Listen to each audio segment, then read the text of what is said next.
Shalom bien-aimés, partout où vous vous retrouvez. Nous voulons aussi aujourd'hui parler de pouvoir dans le sang de Jésus-Christ. Vous allez vous rendre compte que chaque fois que nous parlons avec vous, nous n'avons pas autre sujet, nous n'avons pas un autre homme à présenter, si ce n'est que Jésus. Toute notre vie a un sens simplement parce qu'il s'agit de Jésus-Christ.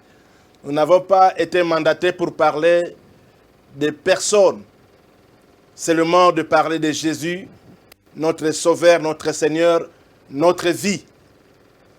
Par lui, nous avons la vie, par lui, nous avons la vie éternelle. Par lui, nous avons toutes choses. Et la parole de me dit, c'est lui qui donne à tous la vie, la respiration et toutes choses. Et nous croyons que tout ce que nous avons, tout ce que nous sommes, c'est à partir de lui, Jésus, qui est pour nous le Sauveur, le Seigneur, Dieu, le Roi, le Messie, le tout. Alors, nous sommes trop contents parce que nous voulons parler de ce Jésus, mais nous voulons parler de son pouvoir, de sa puissance, qui se retrouve dans le sang, son sang. Bien-aimé, un pouvoir, c'est une force exercée pour influencer soit une vie ou soit des circonstances. Jésus a un pouvoir spécial. Dans son sang, nous avons un pouvoir exceptionnel. Vous savez, dans Lévitique, la parole de Dieu nous dit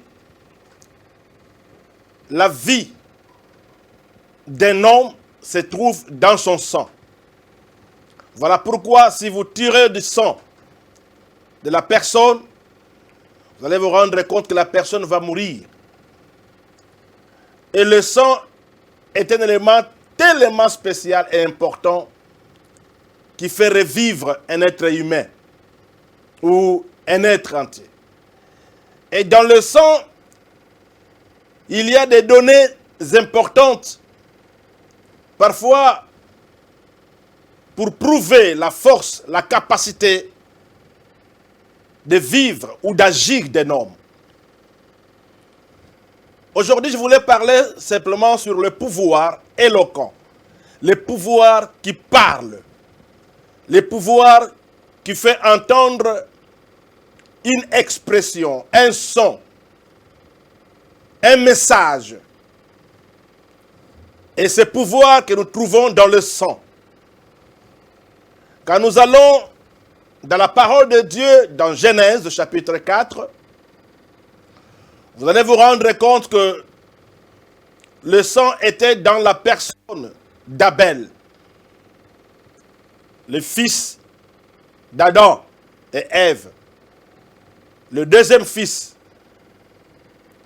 Alors, la Bible me dit que Caïn est allé offrir, et aussi Abel. Mais Dieu a trouvé, la Bible me dit, l'Éternel portant un regard favorable sur Abel et sur son offrande. Mais il ne porta pas le regard favorable sur Caïn et sur son offrande. Cela a créé la jalousie chez Caïn. J'aime bien cette phrase de la Bible. L'Éternel porta un regard favorable d'abord sur Abel et après sur son offrande. Avant de continuer, je voudrais paraphraser une pensée très importante. J'ai vite compris que Dieu, quand il nous regarde sur la terre, la première des choses, il y a un regard favorable qu'il peut apporter sur une personne par rapport à son comportement, par rapport à ce qu'il manifeste vis-à-vis de lui. Dieu n'a pas porté un regard favorable sur Caïn. Je me demande, tu fais des sacrifices, tu sers Dieu, tu es enfant de Dieu, tu es une créature de Dieu, gloire au Seigneur. Mais est-ce que Dieu porte-t-il un regard favorable sur toi? D'abord, avant de parler de ce que vous faites, comme offrande, comme culte, avant que nous parlions de la manière dont vous servez, pour ne pas parler même des titres, vos titres. Mais est-ce que Dieu porte-t-il un regard favorable sur ton titre? Parce qu'aujourd'hui, il y a une maladie qui est entrée dans l'église. Une maladie très grave. Je ne sais pas si vous voudrez l'appeler la titromanie. Mais maladie des titres. Au fait, c'est pour simplement arracher une vaine gloire. C'est pour s'enorgueillir. C'est vouloir présenter une domination sur les autres. C'est pour s'attribuer de l'estime sur les autres. Haute estime. On se fait des titres. Mais je voudrais vous dire une chose importante. Jamais Dieu a appelé une personne, soit-il prophète. Je n'ai pas trouvé dans la Bible, Dieu appelle un prophète. Prophète. Non, non, non, non, non. Dieu appelle les prophètes par son nom propre. Donc Dieu, ce n'est pas nos titres que nous pouvons l'impressionner. On ne peut pas impressionner Dieu par des titres. C'est bien. C'est bien de l'avoir, c'est bien.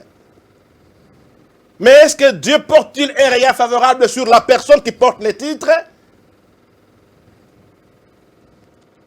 Parce que aussi, parfois, tu aimes bien être appelé pasteur, tu aimes bien être appelé daddy, tu aimes bien être appelé bishop, révérend, archi. Il reste peu que vous soyez des archidieux. Au-dessus de Dieu, peu importe le titre. Mais est-ce que Dieu porte-t-il un regard favorable sur vous? Votre personnalité, est-ce que ta personnalité a un poids? Un poids agréé, un poids digne devant Dieu? Vous savez, Nabuchodonosor, Dieu l'a vu, il est allé prendre un ustensile du temple. Il a commencé à prendre du vin pour s'enorgueillir. Il a pris du vin à travers la coupe qu'il a prise dans le temple. Mais il a vite vu la main qui commençait à écrire Mene Mene Tekel et Sisfersin, qui voulait dire, cher roi, tu as été compté, pesé, divisé. C'est-à-dire, on a compté les actes, on a compté la manière de faire des choses. Et on t'a pesé dans la balance de Jésus, dans la balance de Dieu. Dieu t'a trouvé léger. Peu importe le titre de la royauté. Tu peux avoir un grand titre, préso, ça va, c'est bien. Mais est-ce que tu pèses dans la balance de Jésus?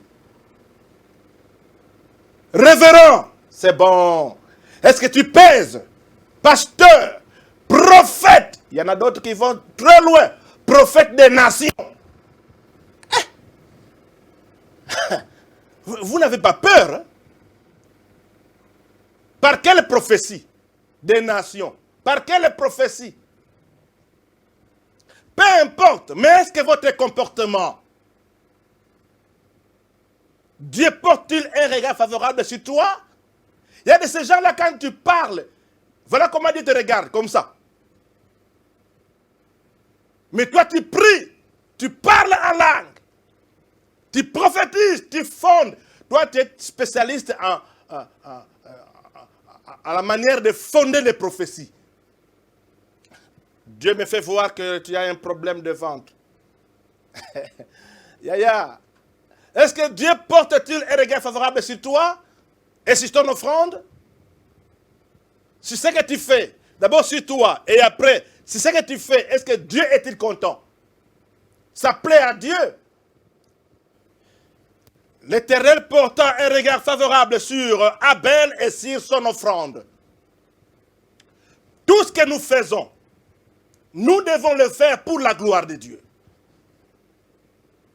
La délivrance, oui, pour la gloire de Dieu. La prédication, oui, pour la gloire de Dieu. L'enseignement, oui, pour la gloire de Dieu. La guérison, oui, pour la gloire de Dieu. Filmé ou n'est pas filmé, ce qui importe, est-ce que ce qui a été fait a rendu gloire à Dieu? Ou bien c'était pour vous faire valoir? Comment tu peux vouloir te faire valoir par un pouvoir qui t'a été donné? Ce n'est pas un pouvoir traditionnel que tu as reçu de ta mère ou de ton père, non. Ce n'est pas de ta famille, ce n'est pas de ta nation, mais un pouvoir de Dieu. Tu viens d'accomplir un miracle et tu voudrais que tout le monde en parle. Il suffit que ton nom soit inscrit pour s'attirer de la gloire. Dieu ne portera pas un regard favorable sur toi. Bien-aimé, il y a aujourd'hui des gens qui aiment bien être connus ou qui aiment bien être estimés, qui aiment bien être admirés, plus que la personne de Dieu dans leur vie.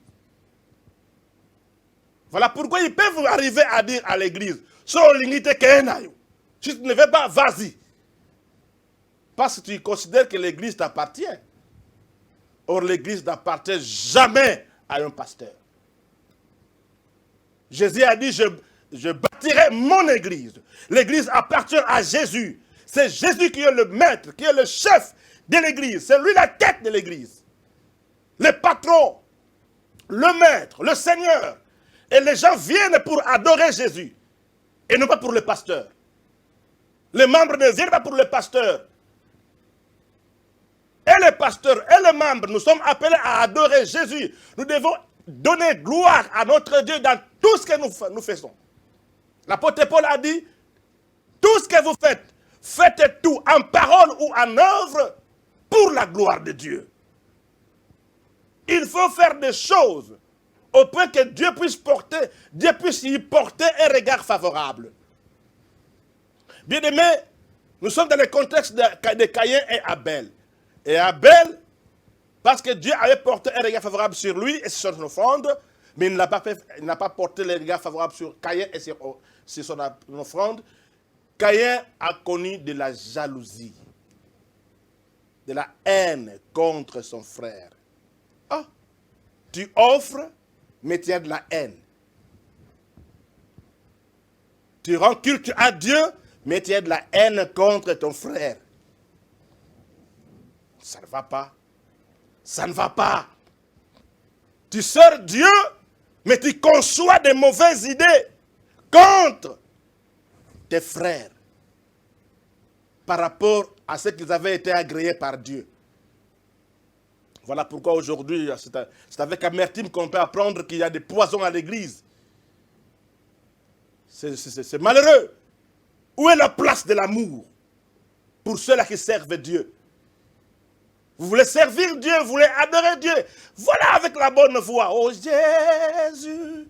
C'est bon avec la bonne voix. Mais est-ce que Dieu agrée cette voix? Et dans le fond de cette voix, dans le fond du cœur, qu'est-ce qu'il y a? L'amour ou la haine?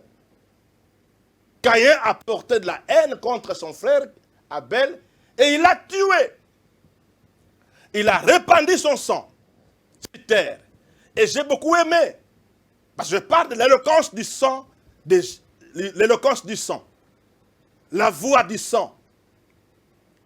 Il y a un pouvoir dans le sang, mais le pouvoir commence par exprimer le message. Curieusement, quand le sang a été répandu par cette terre, Caïn n'a pas entendu le message. Mais Dieu a entendu le message du sang qui a crié à Dieu. La Bible me dit, Dieu a demandé à Caïn, où est ton frère? Et il dira, je ne suis pas le gardien de mon frère. C'est toujours comme ça. Quand on est orgueilleux, quand on est mauvais, on ne se fait pas garder des autres. Hein? Et quand on n'est pas gardé des autres, on peut faire tout ce que l'on veut sur ces personnes. On peut faire tout ce que l'on veut sur ces bandits-là. On peut provoquer des messages pour faire l'appel de fonds, d'avoir de l'argent. C'est pour chercher à avoir des actions de grâce anticipées. Tu n'as pas encore prié pour le malade, mais tu lui demandes l'action de grâce. Parce que tu n'es pas le gardien de ces âmes-là, tu n'es pas le pasteur, tu n'es pas gardien.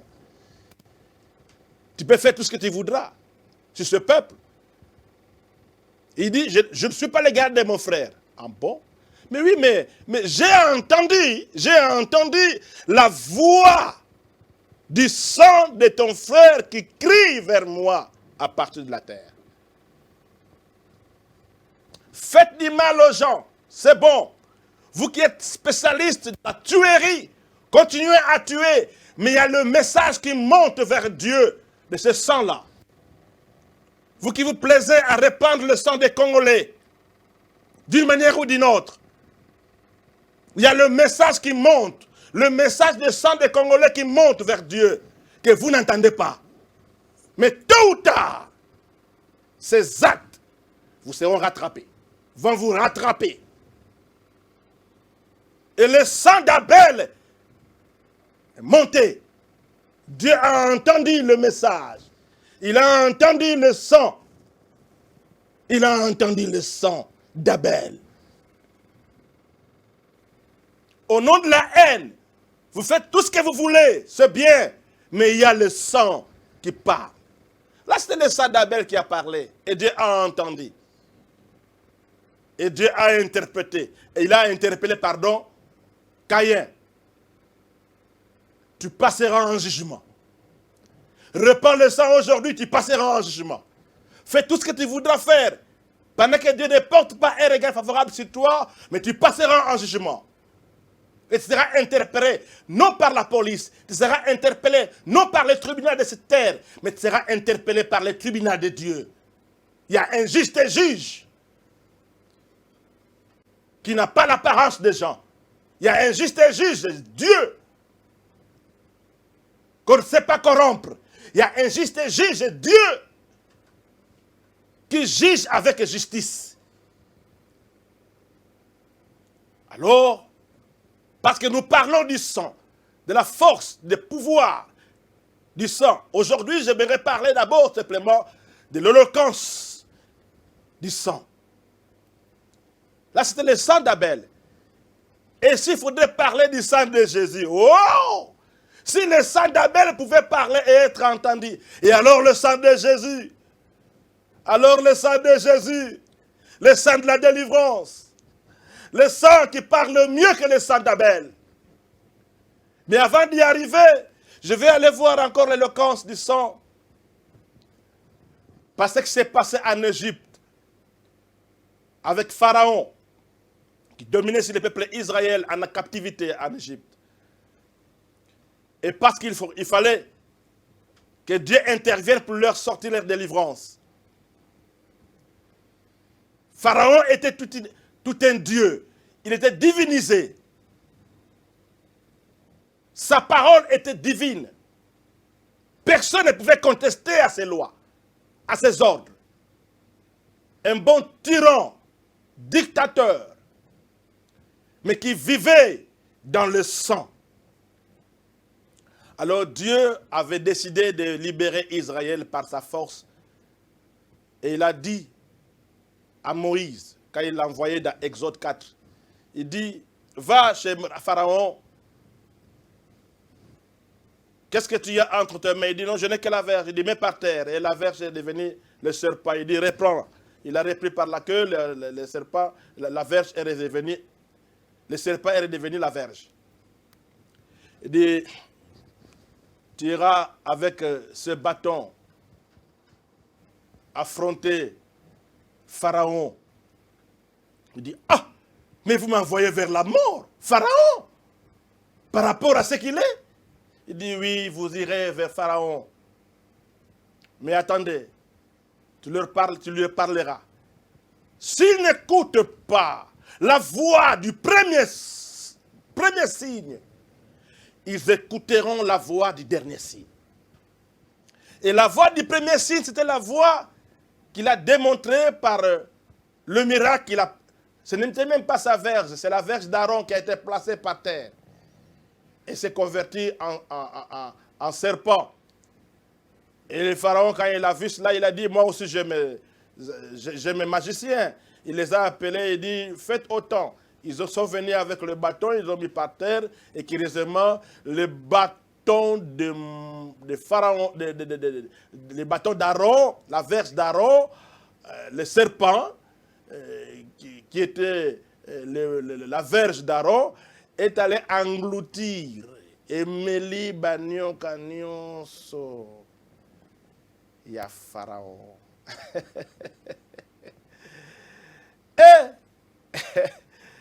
Mais Pharaon n'a pas entendu le signe. Il n'a pas compris que non, il y a une puissance au-dessus des puissances. Il y a un pouvoir au-dessus des pouvoirs. Il y a une force au-dessus de toutes forces.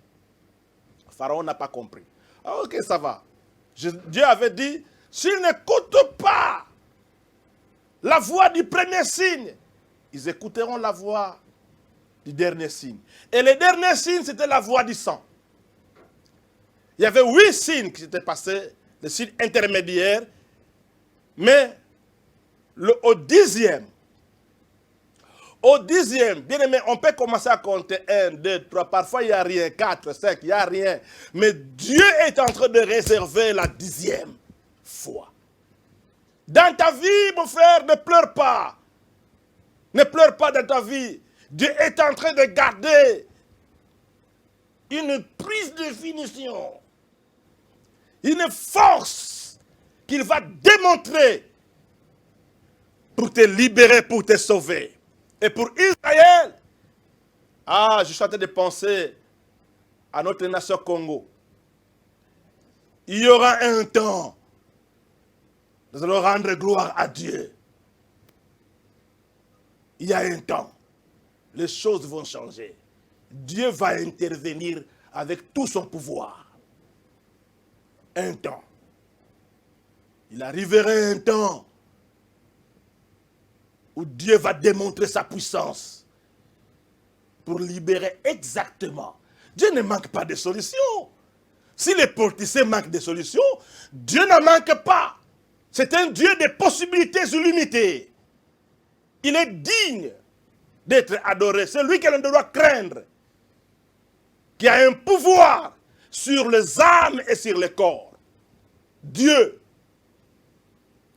Alors, arrivé à la 10e plaie, au 10e signe, Dieu dira à Moïse, Moïse, tu demanderas à chaque responsable de famille de pouvoir préparer un agneau d'1 an, qu'ils vont immoler. Ils vont placer le sang sur les lintons. Et quand l'exterminateur passera, s'il trouve le sang dans la maison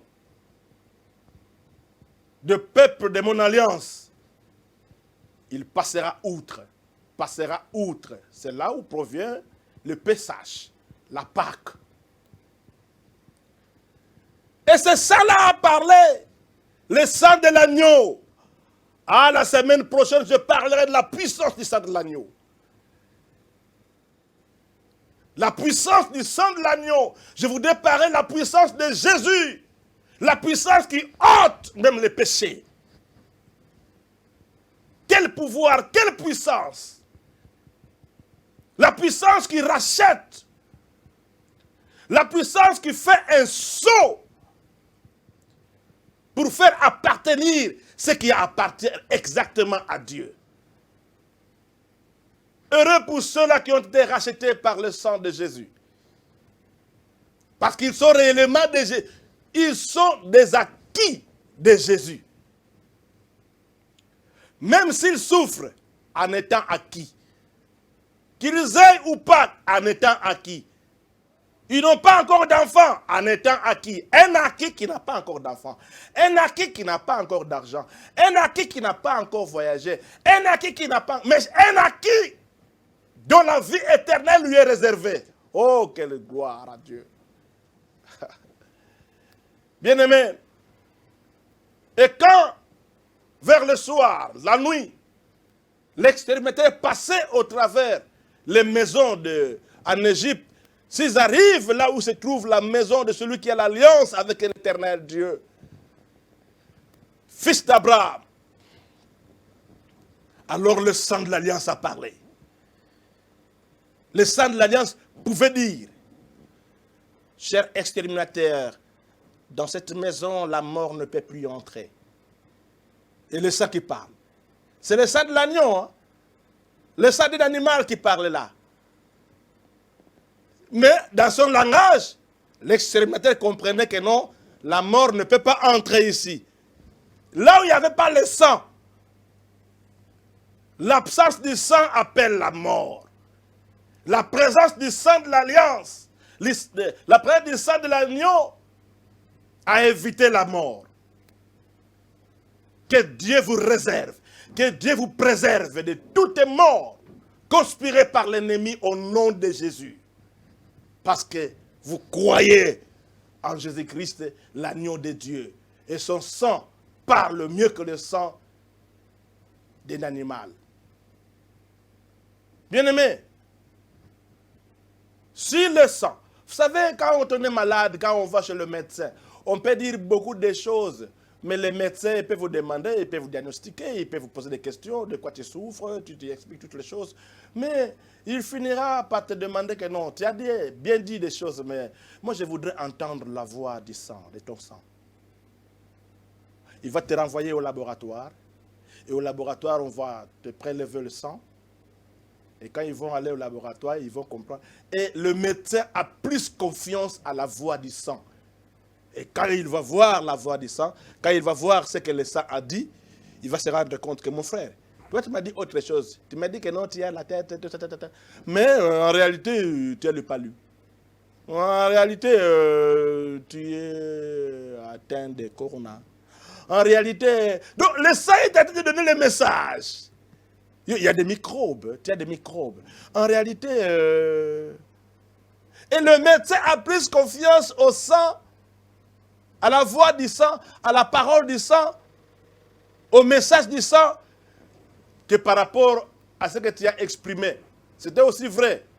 Mais la conviction. Et nous avons le sang de Jésus qui parle en faveur de tous ceux qui ont cru en lui. Voilà pourquoi nous ne prêchons pas le sang des hommes. Aucun sang. Mon sang ne peut rien sur ta vie. Rien du tout. Mon sang de Mbandamanteke, mon sang de Bamboma, n'a rien à voir pour ta vie. Le sang de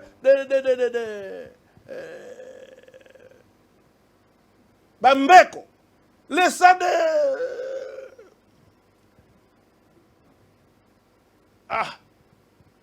il y a tellement de cultures, il y a tellement de...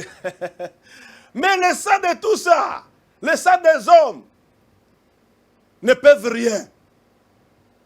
Mais le sang de Jésus a un message éloquent. Voilà pourquoi nous prêchons Jésus, le crucifié, qui a répandu son sang à la croix pour nous racheter, pour nous sauver.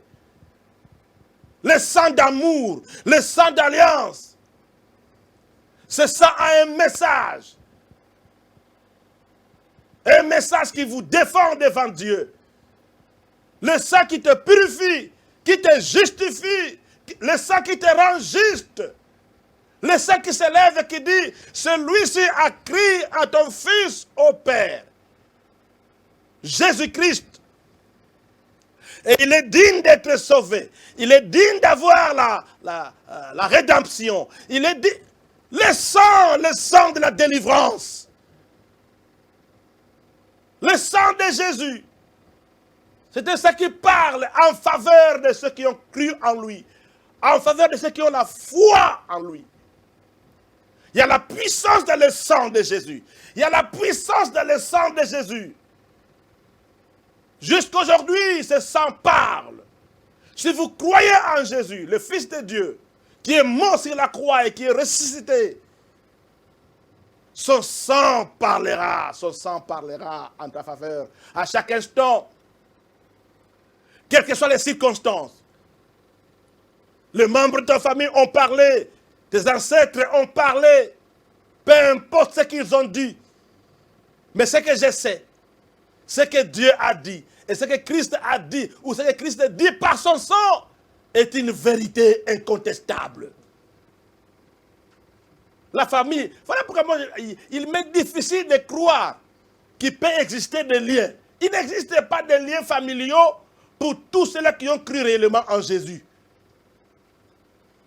Parce que le sang de Jésus a la force, a la puissance de tout briser.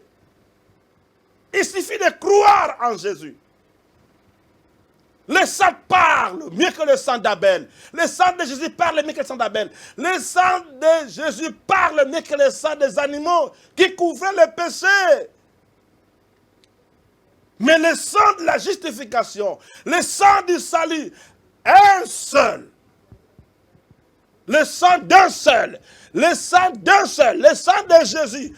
Pas un autre nom qui nous ait été donné sous le ciel pour être sauvés. Seulement le nom de Jésus. Pas le sang du pasteur. Pas le sang des prophètes. Surtout pas. Pas. Pas le sang des autres humains. Seulement le sang de celui qui est mort sur la croix. Le sang de celui qui est né différemment de tous. Le sang de l'agneau de Dieu. Un sang qui parle merveilleusement en ta faveur. Et ce sang fait parler. Va encore parler pour toi. Si tu crois en Jésus, ce sang parlera encore davantage. Le sang d'amour. Le sang qui établit la paix avec Dieu et la paix avec les autres. Le sang dont le message vous défend devant la justice de Dieu. Le sang de l'agneau de Dieu. Bien-aimé, que Dieu vous bénisse. Que Dieu vous bénisse, vous qui croyez en Jésus-Christ comme Seigneur et Sauveur. Et son sang a la puissance. Son sang est capable de vous purifier de toutes vos iniquités. Ce sang est capable de vous libérer de tous les liens. Ce sang est capable de vous apporter la vie éternelle. Et ce sang est capable de vous apporter un sceau. Le sceau d'appartenance. Partout où vous êtes, peu importe les circonstances et le temps, là où vous êtes, le sang continue à parler. Celui-ci est le Fils de Dieu. Celui-ci est un acquis de Dieu. Celui-ci a été racheté par le sang de Jésus. Celui-ci est un enfant de Dieu. Celui-ci. Parce qu'il a cru en Jésus. Heureux vous qui croyez en Jésus. Et le sang parle encore en faveur de vous. Que le sang continue à faire des choses exceptionnelles en votre faveur. Surtout pour parler du bien. Ce sang-là parlera de la bénédiction pour vous. Il ne parlera jamais de la malédiction. C'est un sang qui parlera toujours de votre prospérité. C'est un sang qui parlera toujours de votre pardon. Un sang qui parlera de votre paix. Un sang qui parlera de votre protection. Un sang qui parlera toujours en votre faveur. Que Dieu vous bénisse. Voilà ce qu'a été le message. On n'a pas fini, on va continuer la fois prochaine.